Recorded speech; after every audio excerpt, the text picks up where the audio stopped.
Hello guys, good afternoon, good morning, good evening. Lahat na ng greetings sa inyo na lahat. Okay. Mga may napapansin lang ako.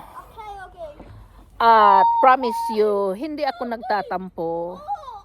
Gusto ko lang tong sabihin sa inyo para sana maintindihan ninyo at makasakaling magbago pa ang isip ninyo.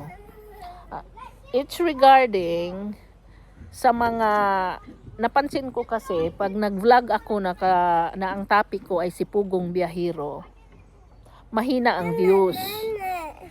Hindi ako nagtatampo niyan dahil naintindihan ko. Kaso lang, ang iniisip ko, what will I do?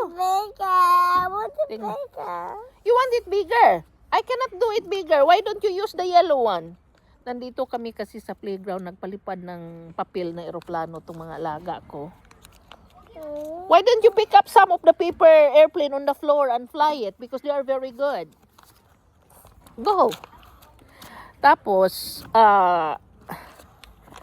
so ibig sabihin, marami na kayo na hindi nanonood kay Pugong Biyahero na mga vlog. So ngayon, alam ninyo, hindi ako nagtatampo sa inyo kung ayaw niyong manood sa akin. Okay lang ako dyan. Ang sa akin, si Pugong Biyahero kasi, gusto ko lang ipaliwanag sa inyo na yung kikitain ni Pugong Biyahero sa vlog niya is tinutulong din niya yan sa mga taong nangangailangan. Hindi lang sa kanya ang pira na yan. Katulad na lang nung minsang nabanggit niya na pag late yung mga padala ng mga sponsor, siya ang nagka-cover up niyan. At yung mga batang wala pang sponsor, siya din ang gumagawa niyan. Bago yan magka-sponsor, inumpisahan niya muna yan. Kung walang sponsor yan, siya ang sasagot. 'Di ba? So ibig sabihin, yung kinikita niya sa mga vlogs niya, no matter kung malaki o maliit yan, may mapupuntahan yan. At yung binayad niya, yung driver nila, yun siguro si Paul. Meron din yan meron siguro yan bayad, binabayaran niyang service niya sa pagdadrive. Kasi hindi ka pwedeng mag-vlog ka lang para mag-drive, di ba? Na trabaho yung driving. So siguro binabayaran pa yan niya, yung gasolina pa, yung pagkain nila lahat. So magastos yung ginagawa nila. So wag naman kayong magtampo kung ang dahilan lang is sa pangyayari ng Chris Pao. Kasi para naman tayo ditong mga bata, 'di ba? Ang laki ng nagawa ni Pugong Biyahero, guys. Ang laki ng nagawa niya na para mabago ang buhay ng isang tao. Maiyak nga ako kasi hindi sila naabot ng gobyerno. Para silang nakalimutan ng gobyerno at luckily naabot sila ni Pugong Biyahero. Yung mga kunting bagay guys na ginawa ni Pugong Biyahero, malaking tulong yun Malaking pagbabago sa buhay ng isang tao. Kung hindi na i-vlog ni Pugong Biyahero si Licia, alam ba natin na ganun ang kalagayan niya? Hindi, 'di ba? Kung hindi napuntahan yun. So, yung mga batang scholars ngayon na galing sa kabundukan, kung hindi yan nakita ni Pugong Biyahero, magkaroon kaya yan ng sponsors? Magkaroon kaya yan ng tulong? Makapag-aral kaya yan? Yung kinakain ng mga bata na yan, hindi naman yan sa sponsors lang binibigyan yan sila pinapakain sila ng insakto ni Pugong Biyahero. Kaya, alam ninyo, oy, be careful, Louie, he's behind you. Hindi pwedeng mag-stop na lang kayo basta-basta, pero ganito lang yun. Kung ayaw na ninyo, hindi naman talaga tayo mapipilit, di ba? Dahil social media nga ito. Pero ito lang alalahanin ninyo na yung panunood ninyo, pagsusupport ninyo sa mga videos nila ay malaking tulong. Hindi kay Pugong Biyahero alone, kundi doon sa mga taong tutulungan ninyo. Yung mga taong na-touch ni Pugong Biyahero na abot niya, Yun ang natulungan ninyo sa panunood ninyo. Sabihin man ninyong nakaupo kayo dyan, malaking tulong kayo. Kaya sana wag niyong ipagdamot yan dahil hindi lang si Pugong Biyahero ang nagkaroon ng chance na mabago ang buhay, kundi maraming tao, higit na doon sa nangangailangan. Kaya sana maintindihan ninyo yan.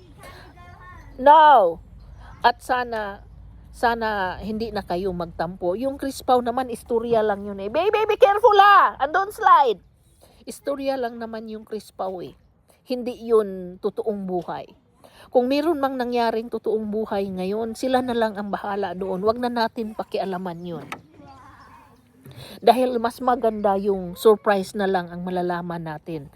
At kung nagtampo kayo na sabi ninyo, iniwan na lang basta-basta si Krishna, hindi naman niya iniwan si Krishna eh.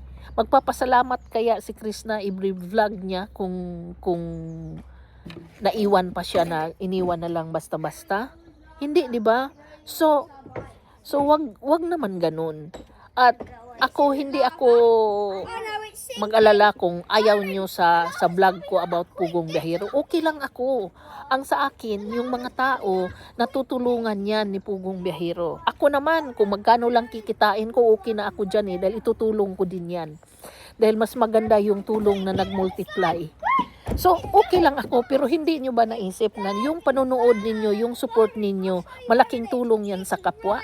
Hindi man kayo ang nandito sa face namin, pero kayo yung nasa likod. Alam nyo yun? Ayaw nyo ba na pagdating ng araw, nakikita ng lahat ng Panginoon? Alam naman ng lahat eh, kung kanino galing yung mga suporta na yan. So, ayaw nyo bang maging bahagi sa magandang cause ng isang tao para sa pagtulong ng kapwa-tao? 'Di ba? Kaya wag naman sana ninyong ipagdamot yung support ninyo kay Pugong Biyahero sa mga team niya dahil malaking tulong talaga yon. At lalo na si Paul na siya yung nag-finance sa lahat ng lakad nila. Kaya wag kayong magalit guys. Let's be reasonable sa mga natin. At ako, kung ayaw ninyo ang vlog ko na ganito, okay lang ako. Wala akong tampo sa inyo dahil each of us has different way of thinking. Yung pag-iisip natin iba-iba. Pero yun ang sinasabi ko na yung suporta ninyo, maging sa akin man yan o kay Pugong Biyahero man yan, lalo na kay Pugong Biyahero, malaking tulong yan sa mga taong maabot sa tulong na yan. Kaya magiging bahagi kayong lahat. So, yun, sana naintindihan ninyo ang point ko dahil maraming pangyayari at maraming buhay na nabago ni Pugong Biyahero. Kaya nga ako hindi makapanood na hindi ako gagawa ng something eh. Dahil kung ang isang tao nakagawa ng something at may mga buhay na nabago, why not me? Why can't I do that as well, di ba? So, yun, kasarap naman lang isipin na pagdating ng araw, pag bumalik na tayo kay Papa God, meron siyang pa-welcome sa atin, di ba? Kaya, yun, maiyak na naman ako sa pa-welcome na yan. Kaya, sana naintindihan niyo ako. Bye guys, thank you!